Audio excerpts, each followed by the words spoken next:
नमस्कार दोस्तों, स्वागत है आपका द ग्राउंड रिपोर्ट में। मैं हूं समीर आत्मज मिश्र।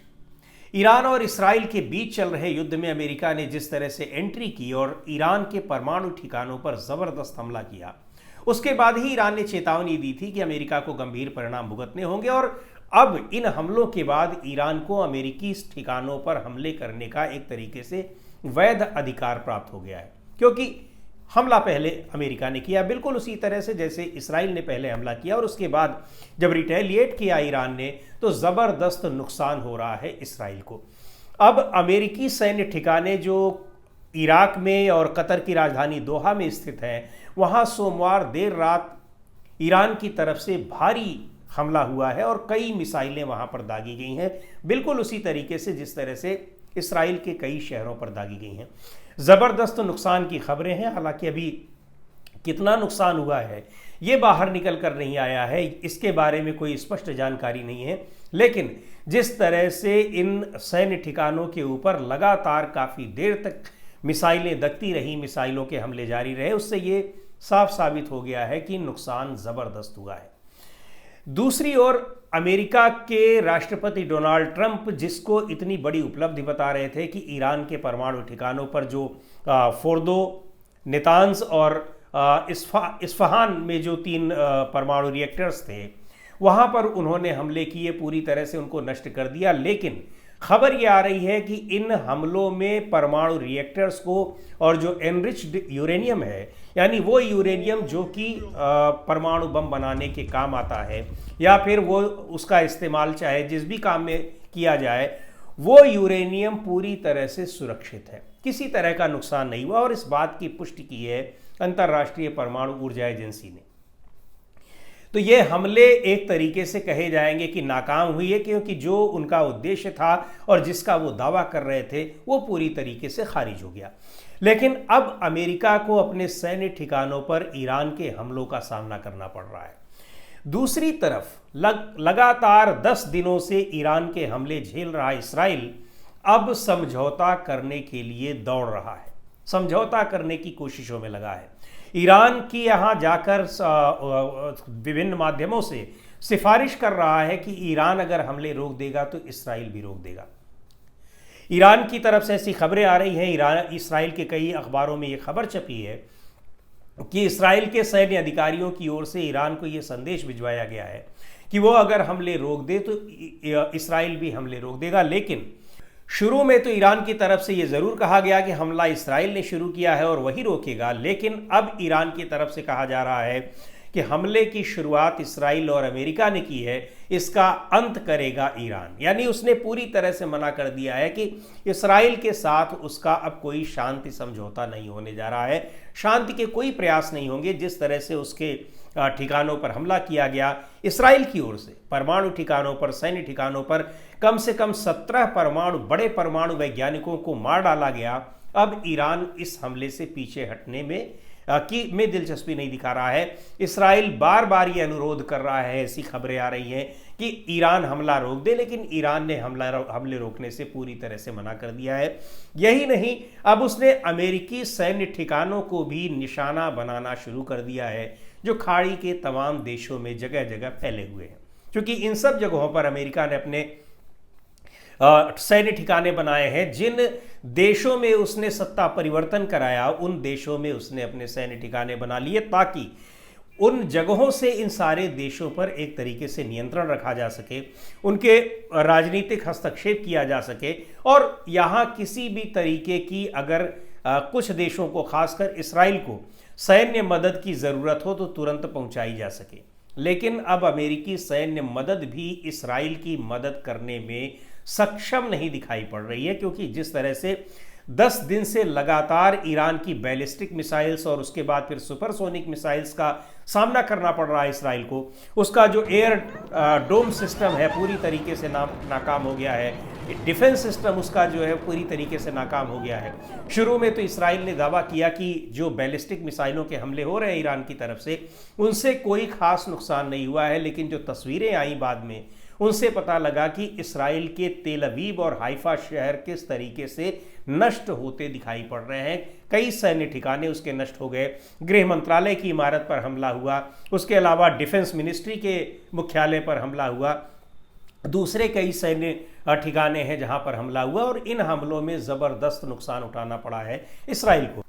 यही नहीं, इसराइल के लाखों लोग इधर उधर भटक रहे हैं शरण लेने के लिए और बड़ी संख्या में लोग इसराइल छोड़कर दूसरे देशों में शरण लेने जा रहे हैं। वहां लगातार सायरन बज रहे हैं और इसलिए शरण लेने दूसरे देशों में जा रहे हैं क्योंकि बंकर्स की कमी है। जितने बंकर्स वहां पर बने हैं वो सारे ऑक्यूपाइड हैं। इसके अलावा जो अंडरग्राउंड मेट्रो रेल जो चलती है वो मेट्रो स्टेशन और रेल लोगों के छिपने की जगह बनी हुई है जहां लोगों ने शेल्टर ले रखा है। फिर भी लोगों को जगह की कमी पड़ रही है तो अब देश छोड़कर दूसरे देशों में शेल्टर के लिए भाग रहे हैं। ये स्थिति इसराइल की हो गई है। हालांकि इसराइल की ओर से भी ज़बरदस्त हमले जारी हैं ईरान पर, ऐसा नहीं है।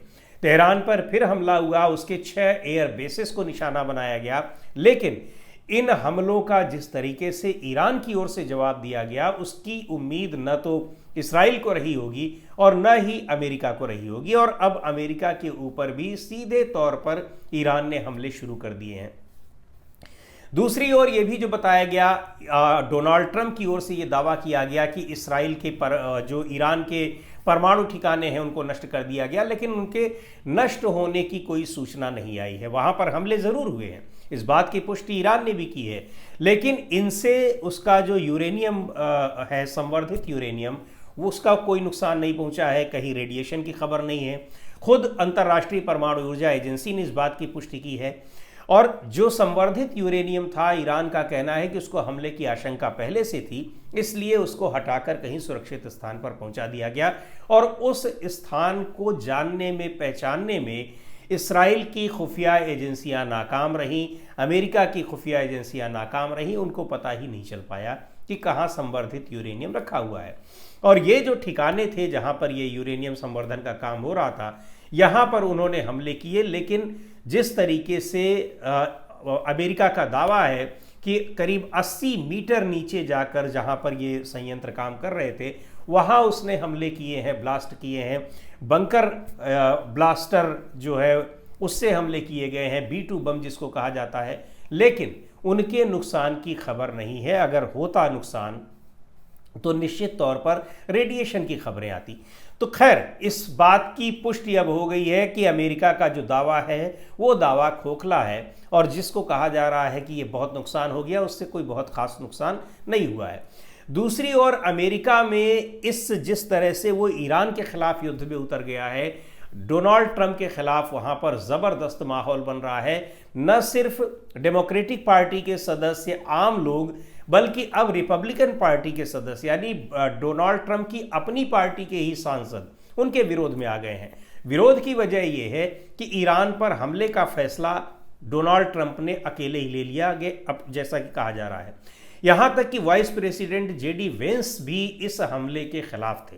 अमेरिकी अखबारों की रिपोर्ट ये बता रही है। लेकिन डोनाल्ड ट्रंप युद्ध में कूद गए, उन्होंने ईरान के परमाणु ठिकानों को निशाना बनाया और अब वो न केवल डेमोक्रेटिक पार्टी बल्कि रिपब्लिकन पार्टी के सदस्यों के विरोध का भी सामना कर रहे हैं। और विरोध इसलिए हो रहा है क्योंकि इसमें किसी को कॉन्फिडेंस में नहीं लिया गया, न तो विपक्षी पार्टियों को, न ही अपनी पार्टी के सदस्यों को और न ही कांग्रेस को यानी अमेरिका की संसद को। तो ये अब उसका खामियाजा डोनाल्ड ट्रंप को भुगतना पड़ रहा है और दूसरी ओर पूरे अमेरिका को भुगतना पड़ रहा है क्योंकि जिस तरह से अब ईरान ने अमेरिका के आर्मी बेसिस पर हमला करना शुरू कर दिया है, 40 लाख के करीब आर्मी पर्सनेल यहाँ पर तैनात हैं, उनके लिए ये बहुत बड़ा खतरा है। और इन खतरों के बीच ये युद्ध अब किधर जाएगा, कहाँ पहुँचेगा, इसको लेकर आशंकाएं और बढ़ती जा रही हैं क्योंकि रूस, चीन पूरी तरीके से साथ दिख रहे हैं ईरान के। खाड़ी के तमाम देश अमेरिका की निंदा कर रहे हैं, इसराइल की निंदा कर रहे हैं क्योंकि इन दोनों ही देशों ने पहले ईरान पर आक्रमण किया। हालांकि तमाम देश ऐसे भी हैं जो इसराइल और अमेरिका के साथ खड़े हैं। ऑस्ट्रेलिया है, यूरोपियन कंट्रीज़ के भी देश हैं, लेकिन यूरोपियन यूनियन ने भी अमेरिकी हमले की निंदा की है और ये कहा है कि इस युद्ध की कोई ज़रूरत नहीं थी जिसमें अमेरिका जाकर कूद पड़ा है।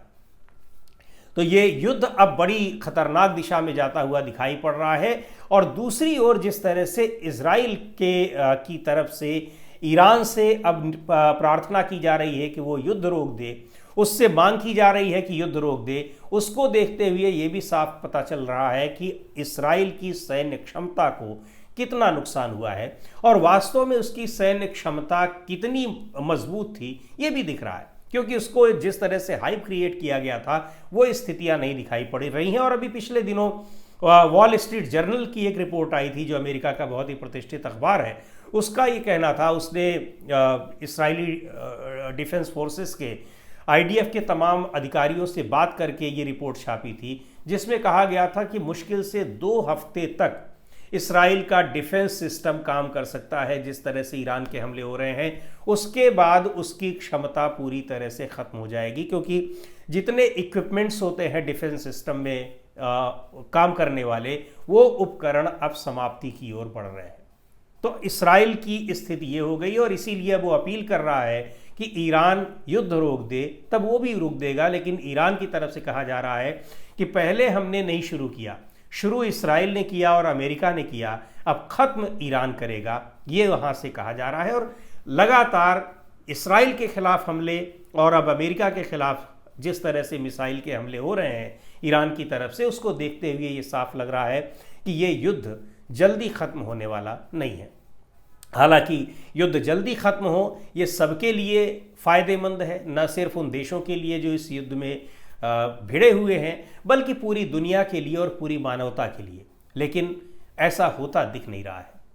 आज के इस वीडियो में इतना ही। अगले वीडियो में फिर मिलेंगे एक नए विषय के साथ, एक नए मुद्दे के साथ। द ग्राउंड रिपोर्ट के यूट्यूब चैनल को आपने अब तक सब्सक्राइब न किया हो तो ज़रूर कर लें। हमारे वीडियोज़ को लाइक करें, शेयर करें और अपने सुझाव भी हमें ज़रूर भेजें।